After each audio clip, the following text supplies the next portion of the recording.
Very much. So, is the Fed up to the task, and is it time for a policy audit? My next guest says yes, sirree. Here now is former Republican presidential candidate and Texas Congressman Ron Paul. Congressman, thank you ever so much for coming back on. Thank you, Larry. Good to be with you. You know, I thought it was kind of a whitewash today of Bernanke, and that's why I was especially keen to get your somewhat critical views. First up, Ben Bernanke says that he and the Fed averted a global and U.S. financial collapse. What do you say to that?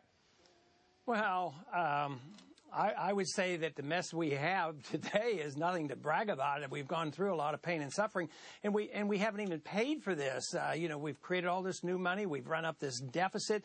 Our national debt's going up at $2 trillion.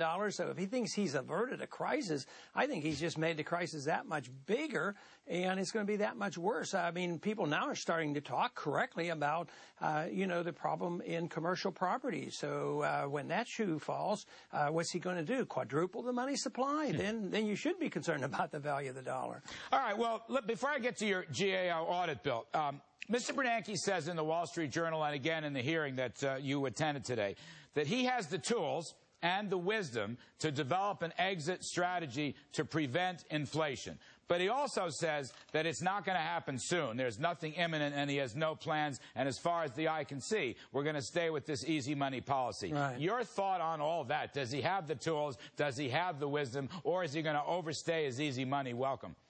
Well, he has the tools because he has the ability to turn off the money machine, and that would stop the inflation. Whether or not he has the wisdom, it isn't he that lacks wisdom, but every individual who might run the Federal Reserve does not have the wisdom because they are central economic planners through monetary policy, and it's not achievable. You want the markets to set rates. In capitalism, you don't have a central planners telling you what the price of money is, and the cost of money is very, very important, just as important as supply and demand is in the rest of the marketplace, and they're interfering with it. He can't be smart enough to know that, but if you get somebody new, they're not going to be smart enough to do it either. So it's a very deeply flawed system, and it's deeply flawed from my viewpoint is that it encourages Congress to spend. You know, they talk a little bit about deficits, but there's no real concern expressed here in the Congress about spending. They talk glibly about another $1 trillion medical program, which could cost $2 or $3 trillion, and they don't have the money. Revenues are crashing right now. That's why the deficit is exploding. Does that overspending and binging of borrowing, I mean, President Obama's going to be the greatest bond salesman in the history of America. Does that force the Fed to monetize the debt? A lot of criticism on that. Bernanke always denies it, although the liquidity surge says maybe there's something to it. Well, did you see his statement in the Wall Street Journal that he absolutely would not monetize the deficit? And yet he recognized, and he admitted to me, that they have this $300 billion program of buying Treasury bills and bonds. Well, what is that if that's not monetizing the debt? And he claims he has the tools and the wisdom to turn the money machine off and have an exit strategy. But what if you have rising prices? I know you, Larry, because it's when I first got to know you back in the 70s, we had rising prices in a weak economy. What if that would come back? Would he have the wisdom to know when to raise interest rates and have an exit strategy when the economy is still weak? And that's a possibility. We don't know exactly how this will transpire, but I think that's a very real possibility. Well, you've got 274 co-sponsors, I gather, for your idea to have a GAO audit, government accounting audit of the Fed, including the Fed's policy. Can you just tell us briefly about that? Mr. Bernanke, of course, opposes it. Yeah, he strongly opposes it. You know, he talks about transparency. He's for transparency, except for certain things that he doesn't want to be transparent. There are just a few things that are sacred, and that is what he does with the discount window and the monetary policy, and what he does with international agreements. You know, there is one example given recently where the Federal Reserve, not under Bernanke, but our Federal Reserve chairman went to the IMF and insisted the IMF pay off some loans to the bank and pay the interest. So it's that kind of mischief that goes on. They can have agreements with other governments, other central banks, international banking, financial organizations, and dealing in trillions of dollars, and the American people don't know what's going on, and the Congress, up until recently, really didn't care. But during this crisis now, fortunately for what I've been trying to do, we're getting a lot more attention because I think people are recognizing how important it is. Well, isn't it really Congress, though, with the old Humphrey-Hawkins Act, which was passed back in 1978, create a dual mandate. It said, get inflation down, keep prices stable on the one hand, but keep the unemployment low on the other hand.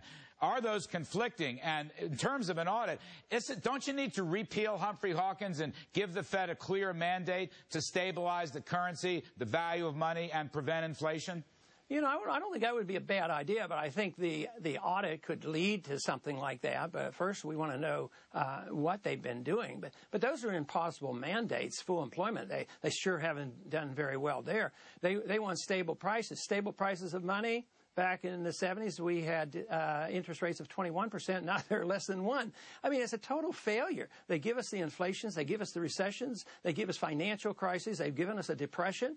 And nobody says, hey, what's going on here? And this is the first time the American people, I just spoke to a bunch of high school kids, and they're ecstatic about the issue of the Federal Reserve. I just can't believe it. Young people, especially, and a lot of others, are waking up to the fact, and yet the establishment, when it comes to, you know, a few at the Wall Street Journal, a few other financial institutions, they come down real hard. Hey, no, we don't want any transparency about this. This might raise interest rates if they knew what we were doing. That's the argument. Bernanke says you're going to stop their independence, and you're saying the public has a right to know. Is that how you're framing this? That's right. Independence to them is secrecy. And besides, my bill doesn't do anything to take over monetary policy. I don't want Congress to manage monetary policy. I'm looking for something different than that. But if you know, Bernanke, that clip that you just played, he says, oh, yeah, they do one thing one day, and the next day we ordered the GAO. He didn't get an audit. That's not the way the GAO works.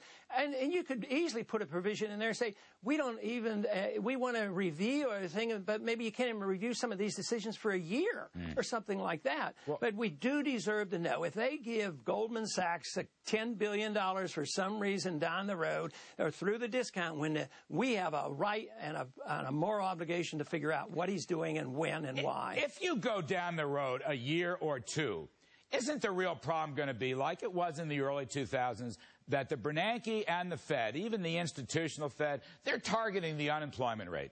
And they're not going to tighten interest rates to stop inflation. The Congress doesn't want them to stop inflation. The unions, the business establishment, even the banks. I mean, isn't that what he's up against? Oh. Isn't he just going to target the unemployment rate and overstay his easy money? Oh, I think you're absolutely right. Matter of fact, I've accused him of a policy deliberately wanting to inflate, because the real deficit goes down when you inflate. If you devalue your currency by 10%, just think a $10 trillion national debt goes down to $9 trillion in real value. So they have to get rid of the debt. You have to get rid of debt when you get bogged down like this. And we're not going to pay it off, so it has to be liquidated. Government's liquidated by creating bad money and paying it off with bad money. Is your bill going to pass, sir? Not easily, because the establishment is very, very determined. Something will pass. We will get something, but I'm not predicting that we'll get everything we need to monitor what the Fed is doing. All right, Congressman Ron Paul, we appreciate your time, sir, very much. Thank you. Coming up.